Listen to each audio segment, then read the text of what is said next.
Have you ever wondered why a famous rock group should give itself the relatively banal name of The Doors? Well, the answer is Aldous Huxley.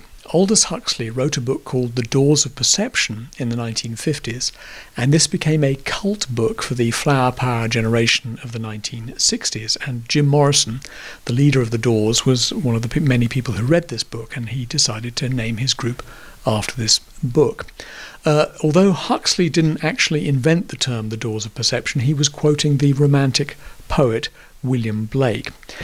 But anyway, the book is fascinating. It describes Huxley's experience of psychedelic drugs. And this is strange because Huxley was a very respectable English intellectual who lived in Los Angeles. And the idea of such a sort of respectable figure engaging in something so wild as hallucinogenic drugs is in itself fascinating. But the book is a wonderful account of his experience. And if you want to understand the 1960s, which is a most important decade in terms of society today, then this book is recommended. It's usually published with its sequel, which is called Heaven and Hell, in which Huxley describes a less enjoyable trip with psychedelic drugs. But both books are short and fascinating, and I think they make for an excellent read.